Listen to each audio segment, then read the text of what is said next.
nakikita po natin, Mr. Chair, pinagsabihan ng SMNI na huwag gamitin yung pinagsabihan ng Suarasuk o SMNI na huwag nang gamitin yung TV network nila sa pagmamalay, pangharas ng mga tao. And in fact, galing sa testimonya ni Atty. Pareha, pinagbawalan ni sila. But in spite of that, ginawa pa rin nila. So that means, Mr. Chair, very clear na po yun na-establish natin na talagang they are in violation of Section 4. Hindi na ho Kongreso ang nagsasabi sa kanila na tigilan nila yung pag-atake. MTRCB na po. So that is a different ikangang entity from Congress. So ibig sabihin talagang palagi silang may mga kalokohan na ginagawa against individuals and entities. So I hope, Atty. Pareha, that you, as you have said, hindi naman sinunod yung warning ninyo, so they will be dealt with severely. And I hope that you will give them sanctions para naman mabigyan sila ng ikangang lesson na they should follow what is stated Section 4, responsibility to the public, interest of the public. So, establish na po natin, 5 na ho yung kaso, ang 6 na ho yung CB. May isang pa pang isa? We're still, we already notified them, also gave them a notice to appear regarding the episode on the fake news on the speaker's travel. And also on the same day, they will be hearing this on Thursday also. So, Mr. Chair, establish natin 7 na yung kaso na hinaharap ng SMNI with different organizations. Doon po tayo sa National Telecommunication Commission. I understand na meron din yung kaso ang SMNI ho dyan. NTC, you are recognized. Thank you, Mr. Chair. As far as the NTC is concerned, Suarasuk also has a pending administrative case. This is under, as mentioned earlier, 2022-027, and also this complaint centers on content aired over the station, specifically involving the former Vice President. So the NTC has nag-hear na po kami on this case. The respondents have already been nag-appeal na po sila. They have submitted also their corresponding answers. And NTC is for decision na po yung case na yun. But it's still pending for decision by the Commission.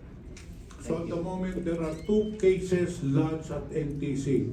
So ngayon pa lang, Mr. Chair, we have not done a full research, pero makikita po natin siyam na po ang kaso ng SMNI again with regards to Section 4. This is responsibility to the public. So Mr. Chair, nakikita po talaga natin SMNI is not a responsible network.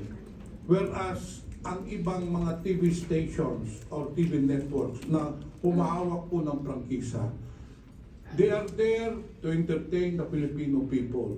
They are there to disseminate important information, especially in times of calamities or news article for the betterment, improvement of the Filipino people.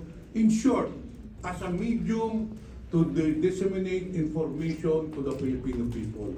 But in this case, nakikita po talaga natin, SMNI is not doing that, but rather, SMNI is being used as a platform to malign, to destroy, sisiraan ang isang tao, isang entity, which is, as I've said, Mr. Chair, a clear violation of Section 4, responsibility to the public.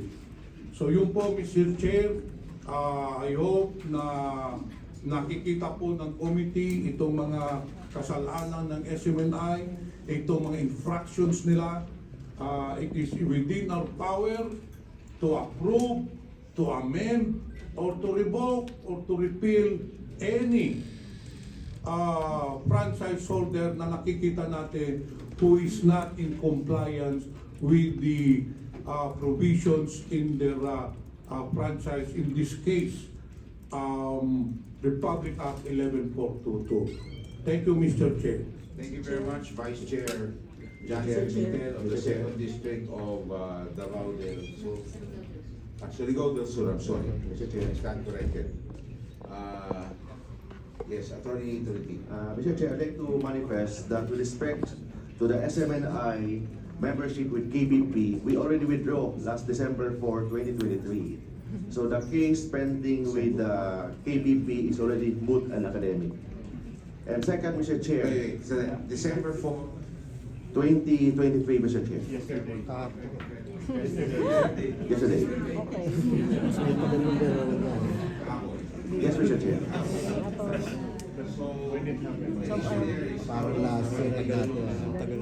I understand why you had to withdraw. We're talking about broadcast code. Because, Mr. Chair, we believe that the membership of KBP is not mandatory. And in fact, So if it was not mandatory, why did you join in the first place? we join, it's an option on our part, Mr. Chair. Precisely. So, Yes. but you joined. So we have the option to be a Correct. member. We also have the Yes. option not to be a member. Anyway, we will not anymore And second, belabor that Mr. point. Ay, huwag na ho tayo pumunta ho doon. Basta klaro ho tayo, kahapon lang, pagkatapos ng first hearing, ay nag-withdraw po kayo. Sa Yes, kayo, Mr. Chair. klaro lang po yan. Mr. Yes, Chair, Mr. I would Chair. like to comment on sinabi ni Atty. Tolentino. Nag-withdraw sila sa KBP. Bakit? Dahil hindi nga nila masunod yung broadcast code of the Philippines. Oo. That is precisely, they withdrew their membership because they could not abide by the broadcast code. Hindi nila magawa Section 3, fairness and objectivity. Hindi nila magawa ang Section 5, unconfirmed reports. Nako po. Hindi nila magawa Article 4, personal attacks. Ako po. Pati yung mga on-air language. That is why nga this bolsters my accusation, my allegations na hindi sila karapat-dapat bigyan ng prangkisa or bawiin ng prangkisa. The fact that they withdrew from KBP just underscores the need for the revocation of their license. Kaya kayo nag-withdraw, Atty. Tolentino, Mr. Chair, hindi nyo masunod yung code ng broadcasters of the Philippines. Hindi po ba? Pero hindi ko natatanungin yan. Very clear lang po yun. Thank you very much, Mr. Your Chair. Honor. With all due respect to I now the proceed. Mr. Chair. Mr. Chair, with all due respect to the Order. Klaro na po tayo, nag-withdraw kayo. No? Yes, At Mr. Chair. mamaya ko, tatawagin ko po kayo. Marami po mga membro magtatanong. Please to serve your questions. Thank you, Mr. Chair. The Honorable Toby Jacko of the Botas is recognized. Silence the question. Yes, magandang hapon po Mr. Chair at magandang hapon po sa ating mga resource persons. Sayang po, binigyan natin ng pagkakataon si Ka Eric na magpaliwanag at pinili niyang hindi magpaliwanag. No? Anyway, since si Dr. Badoy po ang co-host, Mr. Chair, if I may ask Dr. Badoy, ang napagod ko kasi yung last hearing, ang sabi niyo po, tinatanong niyo kung totoo na ang gastos ay 1.4 billion o hindi. Tama po. 1.8 billion o hindi. Tama po ba? It was in the form of question and it was not a statement. Yun po ang sabi nung last hearing. Tama po ba yun, Mr. Chair? Mr. Chair, tama po yun. Correct. It was posed as a question. Okay. Mr. Chair. Dr. Badoy. Yes. I have with me the USB. Am I allowed to play this, Mr. Chair? Attorney Tolentino, acknowledge you. I think It's the right time. Kung yun po ay tanong, sino po ang tinatanong nila, Mr. Chair? Who was the question addressed to, Mr. Chair? The Honor, Ma'am. Mr. Chair, may I answer? Yes, please. So, as I recall po, Mr. Chair, the question was being posed to Congress and also I think COA. It was Ka Eric that asked that question and then we seconded him. Okay, kung tinatanong niyo po ang Congress, sino po ang tinawagan niyo sa Kongreso at sino po ang kausap niyo sa Kongreso para tanungin? O sino po ang kausap niyo o tinawagan niyo sa COA para tanungin? Mr. Chair, Please reply. yeah. Mr. Chair, wala po kaming tinanong kasi parang we were called na to this hearing. Did I answer your I mean, question? Mr. Chair, ang ibig ko pong sabihin, di ba nagpo-programa sila ng araw na yon? Ang sabi nila, tinatanong nila. Di ba normal po pag ang isang media entity nagtatanong, Mr. Chair, tatawagan po nila yung tatanungin nila, di ba po? Para makasagot naman yung tatanungin nila. So ang tanong ko po, during the program, sino po ang tinawagan ng SMNI from Congress para masagot yung tanong nila? Yun po ang tanong ko, Mr. Chair.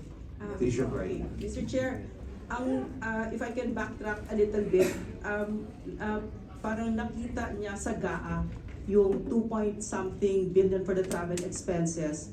Tapos parang may nag-text sa kanya. Pero to answer your question, after that program, we didn't ask anybody, Mr. Chair. Hindi po, Mr. Chair. Maliwanag po yung tanong ko, Mr. Chair. Kasi sabi nila, sila yung nagtatanong at hindi nila sinasabi. Ulitin ko po, tayo, na-interview po tayo, nanonood tayo ng TV. Pag meron tayo tinatanong, meron tayong kausap. Mahirap naman po magtanong na wala kang kausap, Mr. Chair. Sino po masasagot ng tanong kung wala kang kausap? So sino po ang tinatanong nyo para ma-confirm o masabi yung katotohanan tungkol po doon sa 1.8 billion during the program? Meron po ba kayong tinatanong na tao o wala? Lorraine? Mr. Chair, yung specific na tao, ang pagkakaintindi ko sa pag-phrase ni Ka-Eric ay it was a general question that was addressed to Congress, or I think maybe just Congress. But may I also say that lagi namang bukas ang SMNI sa mga tanong kung sino man pwede yun. We always issue an open invitation, Mr. Chair. Mahirap po yan. That is very unprofessional, Mr. Chair. Members of Congress are being interviewed. Tatawagan kayo. Mahirap naman yung sinabing tinanong, "Oy, sumagot kayo dito." Hindi ba kung nagtatanong ka, may kausap ka, Mr. Chair. Hindi pa pwedeng nagtatanong ka na wala kang kausap. Sino sasagot sa iyo? So the fact na wala silang kausap, it means it was not a question to be answered. Ibig sabihin, they posed it as a question, Mr. Chair, na hindi tayo makakasagot. So, ginamit lang nila yung question na yung salitang tanong para protektado sila ng konti at hindi sinabing nag-aakusa sila.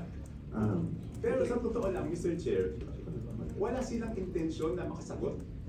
Kasi paano ka na masasagot kung hindi ka tinawagan? Di ba?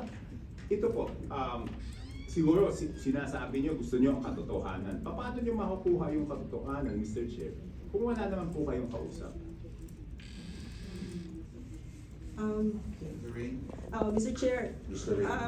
I'm sorry, I'm answering for Ka-Eric, but I'll just really do my best. Kasi parang yung naging impression, siguro yung frustration after the extraordinary funds, the confidential funds, yung usapan na ganyan, na parang ang lumalabas na kwento ay hindi open ang Kongreso sa inquiry. So parang ganun yata yung pinanggagalingan. But I'm not saying that that's what I believe in, ha? I'm just saying that that was where it was coming from. But it was a very sincere question. Yun po yun. Pero I get your point, Mr. Chair, and we will take cognizance of that. Di ba po, Mr. Chair, Dr. Badoy, if you want an intelligent conversation, dapat naman may resource person kayo, di ba po? Dapat naman bigyan nyo ng pagkakataon sa sumagot yung mga, kahit di ba, may nabasa kayo sa tabloid, babasahin nyo yun. Kung pwede bang tawagan natin si ganito para matinig naman ang sagot. Pero kung wala akong ganun, mukhang hindi po totoo yung sinasabi na it was a question. It was phrased. Hindi ko nakita as a question just so that hindi pa pwedeng sabihin na nag-upsap. But again, it supports the manifestation of the Honorable Committee na mukhang talagang ito'y ginagamit para manira. No? Kasi kung, yes, go ahead. Mr. Chair, siguro, kasi it was just out of the blue, Mr. Chair, where Eric said something came up, parang ganun, may nagtatanong dito, ganun. So, hindi kami nahanda, Mr. Chair, na meron kaming naimbitahan. Pero siguro like 90% of the time, meron kaming resource person, meron kaming tinatawagan. That was part of our yung production process namin, Mr. Chair. Yes, Mr. Chair. Pero kung yung gawing bagay, hindi naman siya urgent, hindi naman siya sunog, hindi naman siya lindol, hindi naman siya kalamidad, pwede naman makita yung mga bagay na yun kung talagang gusto nila ng fairness, di ba pwede i-verify. E paano yung katulad yan, nalaman nila later on nag-apologize sila na mali pala, na-oriente pala sila doon sa news nila. Di ba? Hindi ba mas mabuti kung hindi naman emergency, bigyan nyo muna ng pagkakataon yung kabila. I mean, in all these cases, kasi mukhang hindi nyo binigyan ng pagkakataon yung Mr. Chair, kabila na sumagot. Mr. Chair, may I Yes, respond? Ray. May I respond, Mr. Chair, to what you said sa lahat ng mga kasong ito? Mr. Chair, ang naging, sa my personal answer, Mr. Chair, ang naging buhay ko nung sumali ako sa gobyerno, my short stint in government, ay talagang tapusin ang CPP, NPA, NDF. At pag tinapos mo kasi yan, pag yan ang kinalaban mo, yayakapin mo lahat.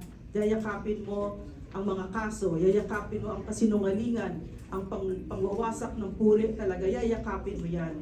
So, yung mga sinasabi ng mga kaso, sir, sa totoo lang, Mr. Chair, mas marami pa dyan.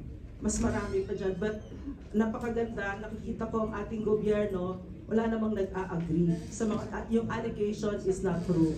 So, Mr. Chair, tsaka napakaganda that I've worked with some members in Congress no, na nakita nila na napakahalaga nung na talagang tinatanggalan ng maskara ang mga mapanlinlang na CPP, NPA, NDF na nasa lahat ng sektor ng ating Mr. Chair, lipunan.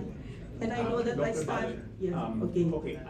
Yes, go straight. Yes. Yan lang muna natin ang sagot. Okay, Okay. ganito, Mr. Chair. With regards to the CPP, NDF, NPA, magkaisa po tayo dyan. Walang tanong. Fall out tayo dyan. Thank you, Mr. Chair. Fall out tayo dyan. In fact, I was the one who defended the budget Yes. of the OP and one of the Yes. questions was the I remember, Mr. MPF Chair. Act. Yes, I remember. So wala tayong pagtatalo dyan. Yes. Ang sinasabi lang natin is, yun ulit, hindi logical na gusto mo magtanong at gusto mo na may sagot na wala ka namang kausap. I mean, that is logic. Hindi na kailangan dito ang pagtalunan niya. Wala naman logika na magtatanong ka sa hangin, gusto mo may sasagot sa iyo. So, doon sa parte na yun, sa tingin ko talagang may pagkakamali. Okay. Ngayon, pupunta po ako sa lawyers ng SMNI.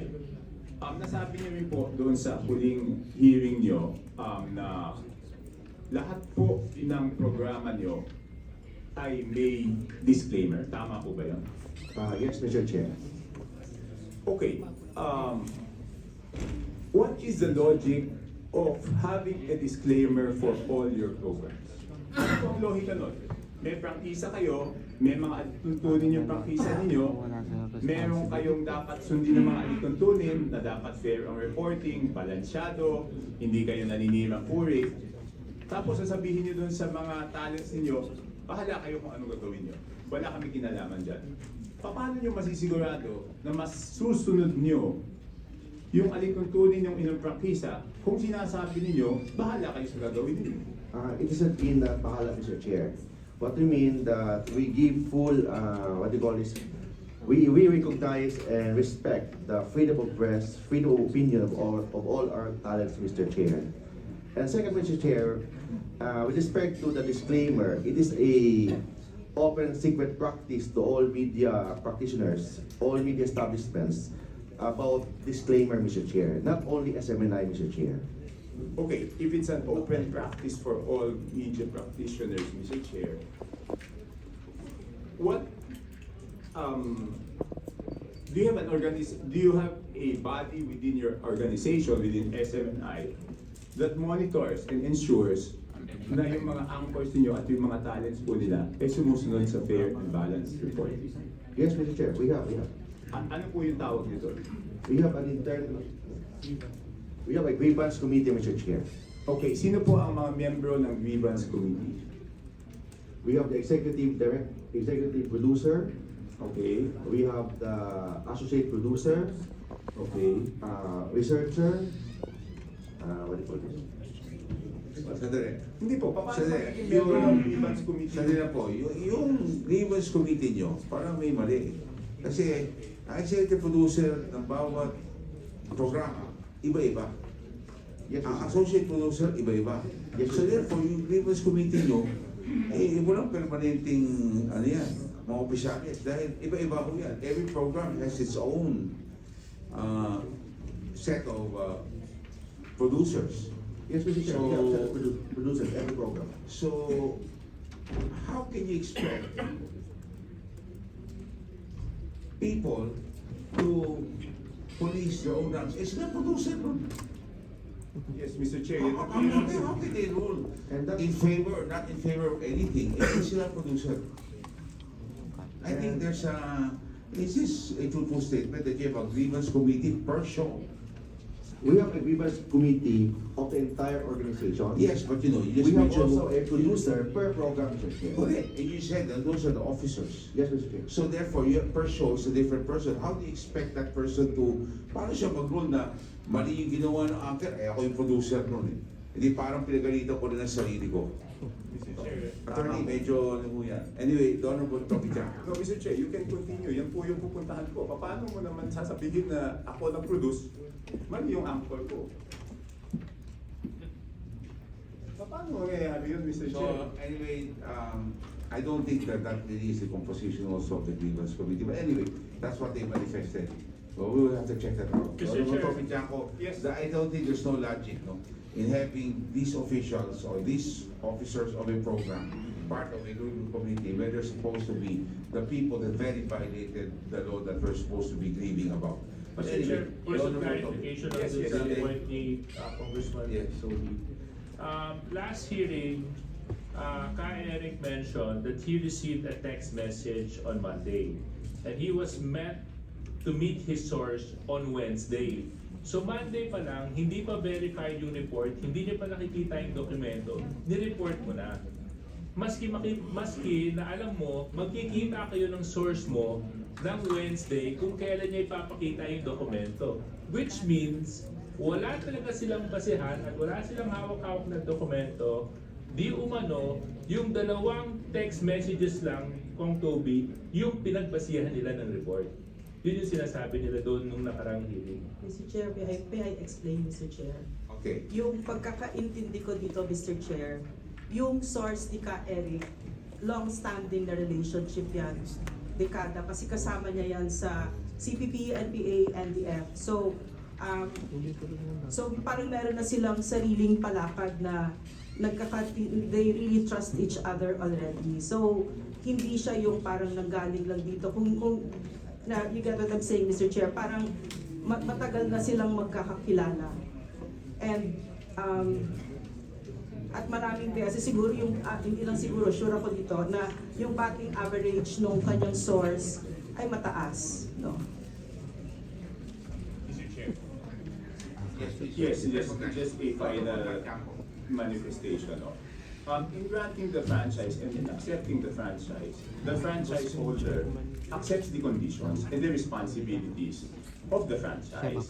So, hindi ko maintindihan bakit hindi niyo papangalagaan at sisiguraduhin na yung mga talents ninyo ay susunod dun sa alituntunin ng franchise. Eh, prangkisa niyo yun eh. Pinaghirapan niyo yung prangkisa, dumaan kayo sa proseso, tapos papabayaan niyo lang. Eh, paano kung may personal na interest yung mga talents ninyo? Hindi naman matatanggal yan. Why are you not policing your ranks to ensure na fair and balanced ang reporting ng inyong prangkisa? So, yun lang po, Mr. Chair. Thank you very much. Thank you very much, the Honorable Toby Janko.